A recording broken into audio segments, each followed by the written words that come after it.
9 मई हमलों के मंसूबा साजों, उकसाने वालों और मुजरिमान के खिलाफ आर्मी एक्ट और ऑफिशियल सीक्रेट एक्ट के तहत आइन के मुताबिक कार्रवाई का आगाज कर दिया गया। Army chief general Asim Munir ने वाज़ेह किया है कि कौम की हिमायत से दुश्मन के तमाम अज़ाइम नाकाम बनाएंगे।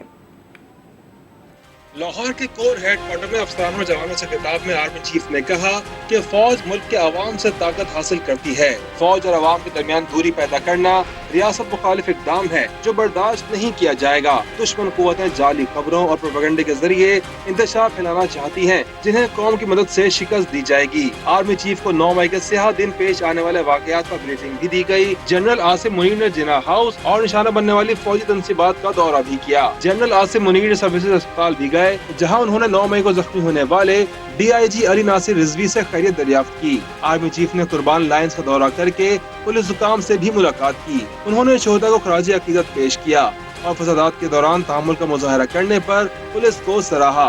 उन्होंने यकीन दिलाया कि कानून नाफिज करने वाले इदारों की इस्तेदाद कार बढ़ाने की भरपूर हिमायत की जाएगी।